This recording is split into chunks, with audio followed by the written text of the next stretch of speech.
श्री हरिवंश, श्री राधे राधे। मैं कृष्ण प्रिया दासी। तो स्वागत है आपका और एक नए वीडियो में। तो इस वीडियो में हम ये चर्चा करेंगे कि राधा वल्लभी संप्रदाय में एकादशी व्रत क्यों नहीं रखा जाता है। तो सिर्फ एकादशी व्रत ही नहीं, हमारे संप्रदाय में कोई भी व्रत नहीं रखा जाता है। सिर्फ एक ही व्रत है, वो है अनन्य व्रत। अनन्य व्रत की महिमा है। तो ये अनन्य व्रत क्या है, इसके बारे में हम जानेंगे। और शास्त्रों में एकादशी की बहुत महिमा है, एकादशी व्रत रखना ही चाहिए। तो राधा वल्लभी संप्रदाय में क्यों नहीं रखते हैं? तो बहुत लोग ऐसा भी कहते हैं कि आपके संप्रदाय के लोग शास्त्र भी नहीं मानते हैं। तो बहुत सारी डीप बातें हैं जो उनको नहीं पता है, जो हम इस वीडियो में चर्चा करेंगे। तो चलिए ये वीडियो अब शुरू करते हैं।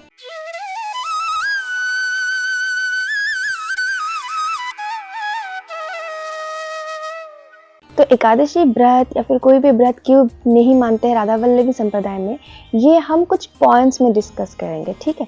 तो मैं हर एक वीडियो में ये ट्राई करती हूँ कि सारी बातें जो है वो पॉइंट्स में हम डिस्कस करें ताकि वो ज़्यादा क्लियर कट वीडियो हो। तो सबसे पहला पॉइंट जो है वो है निकुंज की उपासना। हमारा राधा वल्लभी संप्रदाय हमारा जो हित उपासना है, ये निकुंज की उपासना है। और यहाँ पे श्री जी ही हमारी ठाकुराइन है, हमारी इष्ट है, हमारी सब कुछ, वही हमारी स्वामिनी जो है।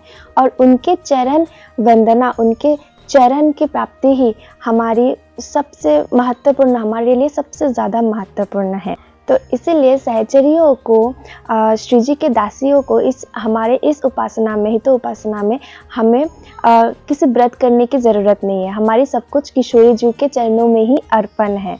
तो ये था पहला पॉइंट। दूसरा पॉइंट है राधा वल्लभी संप्रदाय में, हमारे हित उपासना में यहाँ पे हम कोई भक्त नहीं है, कोई वैष्णव नहीं है, हम साधु नहीं है, संत नहीं है, ठीक है। हम ये कुछ नहीं है, हम वैष्णव नहीं है।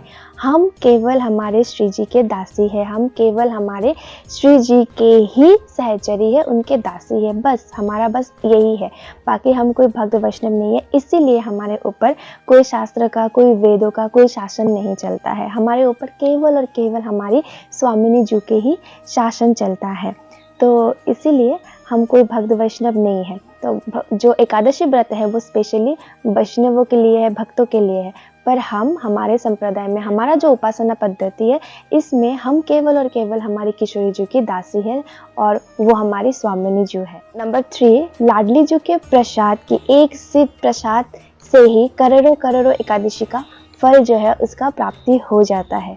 तो हमारे गुरुदेव महाराज जी कहते हैं, तो हमारे ऊपर कोई वेदों की, शास्त्रों की शासन नहीं चलता। हमारे ऊपर केवल हमारे स्वामिनी जी की और रसिकों की, जो हमारे गुरुदेव जी है उनके शासन चलते हैं। तो गुरुदेव जी कहते हैं कि एक सिद्ध, हमारे लाडली जी की एक सिद्ध प्रसाद से ही करोड़ों एकादशियों का फल जो है वो प्राप्त हो जाता है।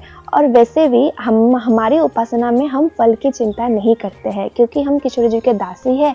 तो जो अनंत शक्तियों की भंडार हमारी स्वामिनी जो है, उनकी दासी हम है। तो हमें किसी चीज़ की फल की चिंता करने की कोई ज़रूरत है ही नहीं। तो अगर हमारे राधा वल्लभ लाल जी का जो भोग है वो लगा हुआ होता है, लाडली जी की जो भोग है वो होता है, और उस प्रसाद को किसी ने ये कह दिया कि एकादशी व्रत है हमारा, तो हम ये अन्न ग्रहण नहीं करेंगे, मतलब भोग को अन्न कह दिया। एकादशी के दिन ही चाहे क्यों ना कहे, लेकिन भोग को अन्न कह के उसको ग्रहण ना करना, वो भोग का तिरस्कार हो जाता है और उससे महा अपराध लगता है। तो इसमें एक पंक्ति है, करे एकादशी महाप्रसाद ते दूर, जमपुर बांधे जाएंगे मुख में परिये धूर, कोटि कोटि एकादशी महाप्रसाद को अंश, इनको ये प्रतीत है जिनके गुरु श्री हरिवंश। तो ये हमारे श्री गुरुदेव जी के मुख से ही सुना हुआ पंक्ति है। तो इसका अर्थ है कि एकादशी के दिन जो महाप्रसाद को अन्न कह के उससे दूर रहता है, वो जमपुर बंधे जाते हैं, यमपुर। कोटि कोटि एकादशी महाप्रसाद को अंश, महाप्रसाद के एक छोटा सा अंश से ही कोटि कोटि एकादशी का फल मिल जाता है। और ये उनको ही पता है जो श्री हरिवंश महाप्रभु जी के जिनके गुरु श्री हरिवंश महाप्रभु जी है। तो इससे जो ये वीडियो भक्त वैष्णव जन देख रहे हैं, जो दूसरे संप्रदाय से बिलोंग करते हैं, हम उनको तिरस्कार करने के लिए ये वीडियो नहीं बना रहे हैं। ये एक डिस्क्लेमर मैंने सोचा था लास्ट में बोलूँगी, बट बीच में ही बोल दिया, क्योंकि बहुत लोग आधा अधूरा वीडियो देख के भी कमेंट कर देते हैं। तो आप अपना उपासना पद्धति से आप अपना उपासना करिए और हमें अपना करने दीजिए। हम किसी और का तिरस्कार नहीं कर रहे हैं, तो आप भी किसी और संप्रदाय का तिरस्कार मत करिए। अगर आप सच्चे भक्त वैष्णव हैं, सच्चे प्रेमी हैं भगवान के, सच्चे मार्ग में चल रहे हैं, तो आप तिरस्कार कभी कर ही नहीं सकते। किसी और का तिरस्कार करने वाला भाव आ ही नहीं सकता। तो हम अभी इस वीडियो में जो बोल रहे हैं सभी हमारे गुरुदेव जी की वाणी से ही बोल रहे हैं, किसी का तिरस्कार करने के लिए नहीं है। जो हमारी उपासना पद्धति है हम वही बोल रहे हैं। पॉइंट नंबर 5 है, एकादशी व्रत जो है वो श्री हरि उपासना के लिए प्रयुज्य है। मतलब श्री हरि उपासना जो हरि कृष्ण विष्णु जी के भक्त है, या फिर श्री कृष्ण विष्णु जी के जितने भी अवतार है, किसी भी अवतार जी के, नरसिंह हो, वराह हो, जो कोई भी हो, आदि अवतारों की पूजा करते हैं, जो विष्णु जी के कृष्ण के भक्त हैं, उनके लिए एकादशी व्रत है। तो एकादशी का प्रादुर्भाव कैसे हुआ था ये तो सबको पता है। मोर नाम का एक राक्षस था, तो उसको मारने के लिए श्रीहरि विष्णु जी के ही अंश से उनके ही अंश से एक कन्या का प्रकट हुआ जिनका नाम एकादशी हुआ, जिन्होंने उस राक्षस का वध किया था। और तभी श्रीहरि विष्णु प्रसन्न होकर उनसे कहा था कि आपके नाम से जो व्रत रहेगा, मतलब एकादशी व्रत जो रखेंगे वो मेरे भक्ति प्राप्त होंगे, मतलब श्रीहरि विष्णु जी के कृष्ण भक्ति को प्राप्त होंगे। तो हमारी उपासना जो है वो राधा उपासना है, वो राधा भक्ति है, इसलिए हमें एकादशी करने की ज़रूरत नहीं है। तो हमारी उपासना राधा रानी की उपासना है, जिनके चरण को स्वयं लाल जो स्वयं बिहारी जो अपने हृदय में लगाए रखते हैं, वो महामहिम किशोरी जो स्वामिनी जी की उपासना हम करते हैं, इसलिए हमें एकादशी व्रत रखने की कोई ज़रूरत नहीं होती। नंबर 6, एकादशी व्रत धर्म अर्थ काम मोक्ष प्रदायत्री होती है। लेकिन हम जो किशोरी जी की आराधना करते हैं, किशोरी जी की उपासना करते हैं, हमें धर्म अर्थ काम मोक्ष इन सब से कोई लेना देना है ही नहीं। हमारे लिए ये सब कुछ मतलब रखता ही नहीं। हमारा बस एक ही भाव है, एक ही लक्ष्य है, वो है श्यामा श्याम जी के चरण कमल, हमारे किशोरी जी की वंदना, उनके चरणामृत की उपासना बस। और यह सहचरी भाव है। तो सहचरियों को अगर किसी ने पूछा है, श्री किशोरी जी की सहचरिया जो है उनसे अगर किसी ने पूछा, लाइक ललिता विशाखा जी, मैं उनसे खुद को कंपेयर नहीं कर रही हूँ, आप लोग गलत मत समझना, गलत समझ लेते हो इसलिए मैं बीच में थोड़ा बोल देती हूँ। तो ललिता विशाखा सहचरी है, तो उनको अगर कोई पूछेगा आपको धर्म अर्थ काम मोक्ष चाहिए, तो वो क्या बोलेंगे, हम इन सब से क्या करेंगे, हमें तो बस हमारी किशोरी जो चाहिए बस। तो वैसे सहचरी भाव सखी भाव वही होती है कि बस हमारी किशोरी जो चाहिए, किशोरी जो किस चीज़ से प्रसन्न होते हैं हम वो करेंगे बस। तो इसीलिए हमें एकादशी व्रत करने की कोई ज़रूरत नहीं होती। 7 नंबर पॉइंट है, तो एकादशी में भोग लगाओ, फल का भोग लगाओ, है ना।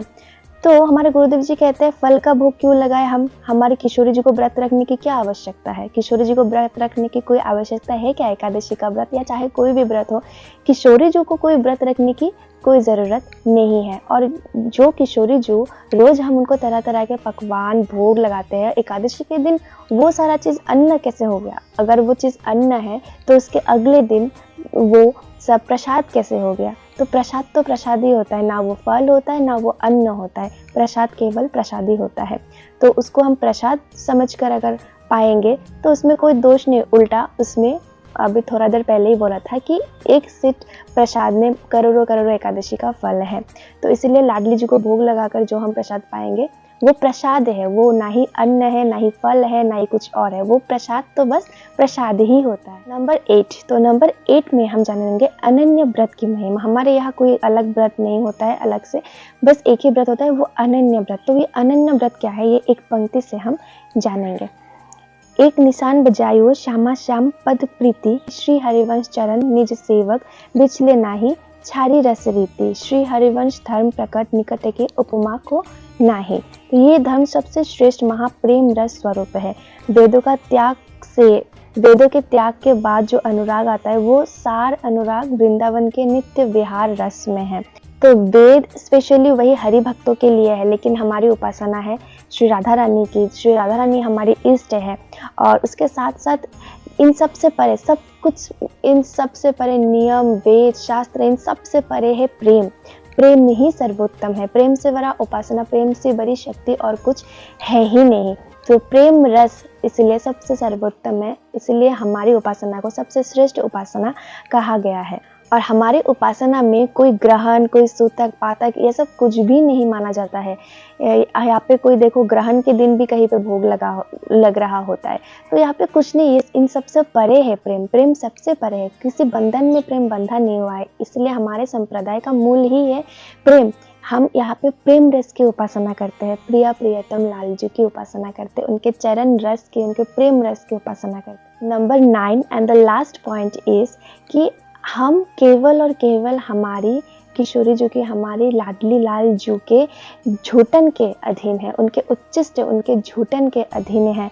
हम और किसी चीज़ के अधीन नहीं है, ना शास्त्र, ना वेद, ना कोई शक्ति, ना कोई व्रत, किसी के अधीन नहीं है। हमारे ऊपर केवल और केवल हमारी श्री स्वामिनी जी की शासन चलती है, उनके झूठन के अधीन है। हम उनको भोग लगाकर हम पाएंगे, बस यही वो हमारे लिए महाप्रसाद है।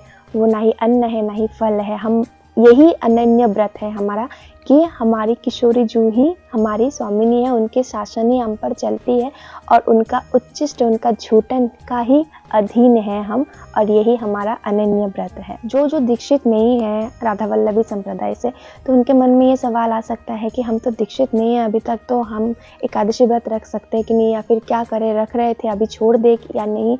तो उनके लिए ये बोलना चाहती हूँ कि आप एकादशी व्रत रख सकते हो, ठीक है। जिस दिन छूटना होगा शामा शाम जो किसी न किसी माध्यम से, किसी न कुछ तरीके से आपके मन में वो भाव ला ही लेंगे कि छोड़ दीजिए, या फिर तब छूट जाएगा उद्यापन, आप तब कर लेना।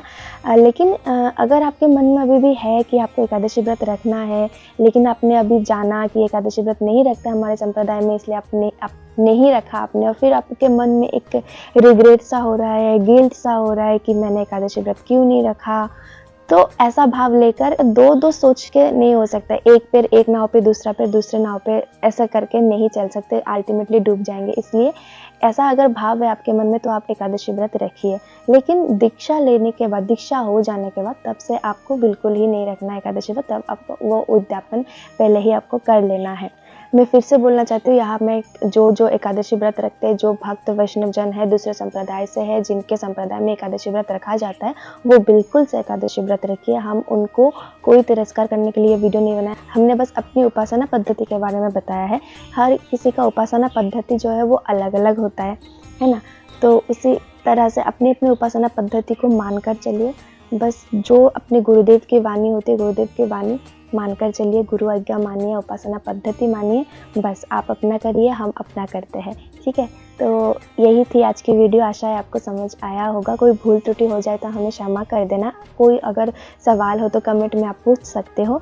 तो इस वीडियो को शेयर ज़रूर से कर देना, और इस दासी के चैनल को सब्सक्राइब भी ज़रूर से कर देना। तो मिलते हैं नेक्स्ट वीडियो में। श्री हरिवंश, श्री राधे राधे चैंटिंग ज़रूर से करना।